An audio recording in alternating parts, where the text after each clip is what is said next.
Assalamualaikum warahmatullahi wabarakatuh. Perkenalkan, saya Salsabila Hidayat dengan NIM 23573010006.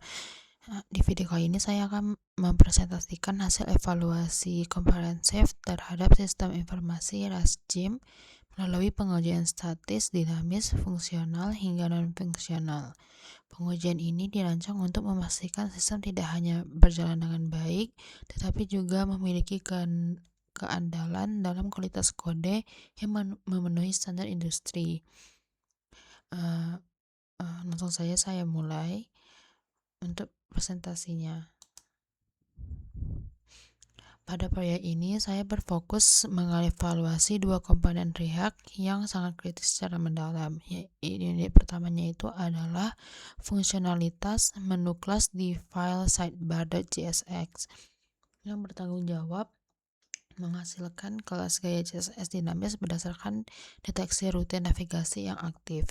Unit kedua adalah fungsi handle submit pada komponen node.jsx yang bertugas mengelola siklus asinkronus pengiriman formulir catatan latihan baru, mulai dari transisi status loading, sukses, hingga penanganan error.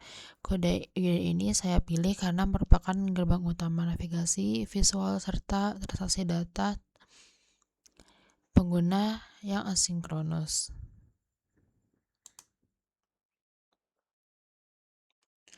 Memasuki tahap pengujian pertama, yaitu pengujian statis berdasarkan instrumen checklist pengujian unit statis. Saya melakukan tinjauan manual struktur pada aspek kualitas kode, alur program, penanganan validasi dan error, serta dokumentasi.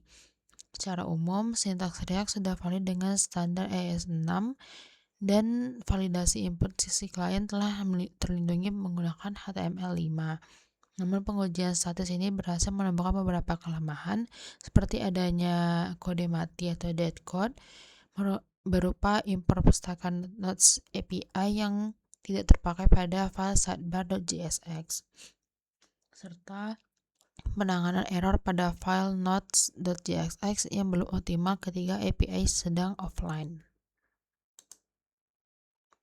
Nah, seluruh temuan ini dari penguji statis yang telah dicatat secara tersusun ke dalam defect log.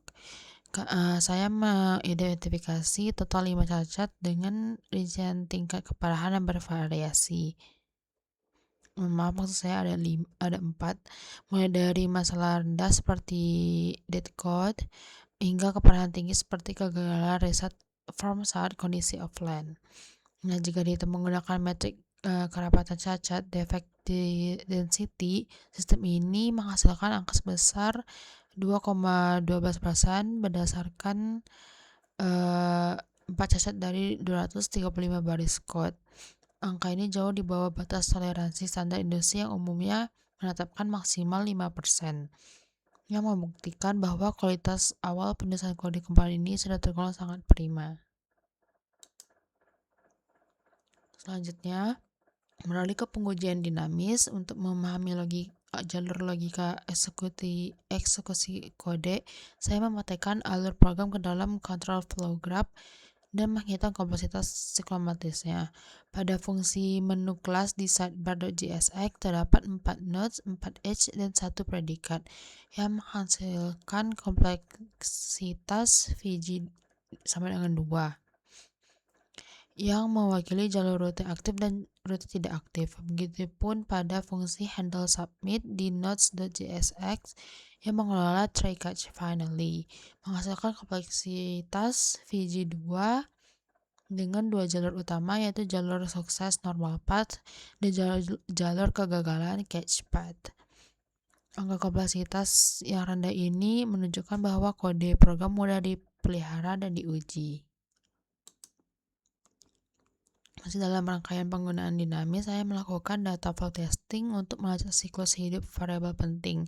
Saya memetakan rantai define use atau DU pada 3 variabel utama. Pertama, variabel is active mengalir dari pendefinisian di node 1 hingga dievaluasi pada kondisi keputusan visual di node 2. Kedua, ada variabel data from sebagai objek penampung data input yang mengalir secara utuh untuk komputasi asinkronus saat memanggil fungsi create node. Terakhir, variabel status loading dianalisis siklusnya untuk memastikan status spinner kembali bernilai false secara deterministik di dalam blok finally. Nah, untuk memudahkan kebenaran logika di atas secara empiris, saya mengimplementasikan pengujian otomatis menggunakan v-test. Hasil eksekusi pengujian menunjukkan tingkat closeness 100%.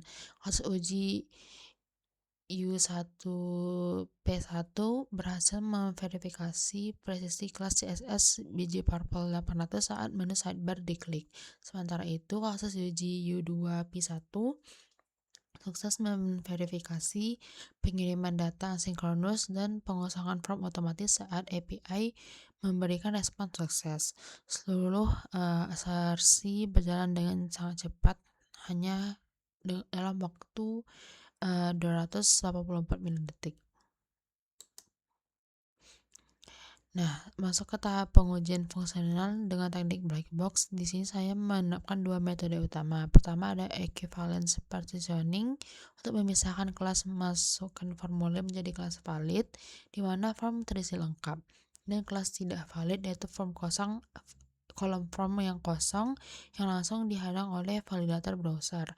Metode kedua adalah state-based testing untuk pengujian perubahan kondisi UI seperti pergantian rute URL serta siklus transisi loading state secara reaktif. Pemilihan teknik ini untuk memastikan keandalan sinkronisasi keadaan pada aplikasi single page application berbasis React.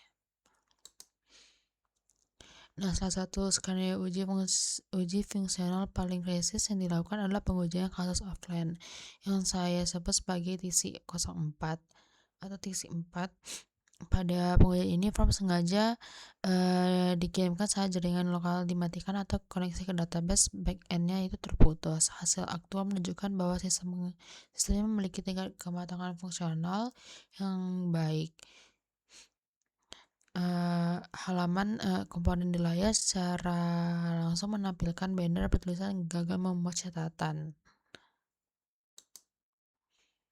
Untuk menguji aspek non-fungsional, khususnya di skenario uji yang telah saya rancang, saya melakukan mutation testing menggunakan pustaka Striker. Nah, Striker dijalankan lewat terminal untuk menyuntikkan kerusakan logika buatan mutan ke dalam kode. Hasilnya 100% dengan skor 100%.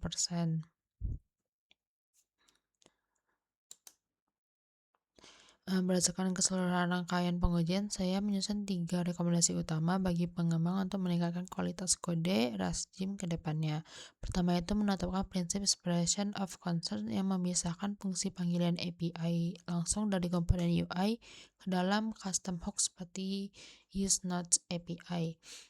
Kedua itu membersihkan berkala terhadap dead code seperti import terpakai agar ukuran bundle tetap ringan dan akses web lebih cepat.